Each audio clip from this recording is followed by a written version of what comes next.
Hi, in this video, we're going to take a look at how you can enable or disable camera voice commands to take pictures or record videos on your Samsung Galaxy S21 series.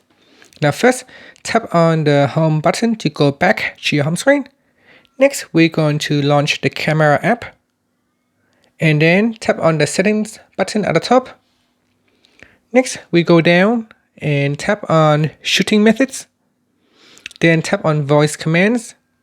So tapping on voice command, then you can take pictures by saying smile, cheese, capture, or shoot.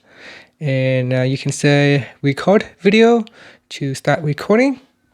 So let's go back to the camera and let's test it out. Capture.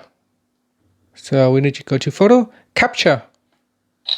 So once it detects the command issue, and then it will shoot or take the photo.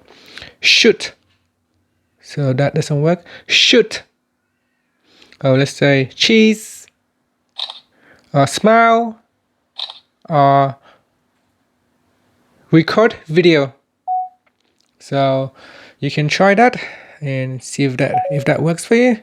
And that's how you can use voice command for your camera on the Galaxy S21 series. Thank you for watching this video. Please subscribe to my channel for more videos.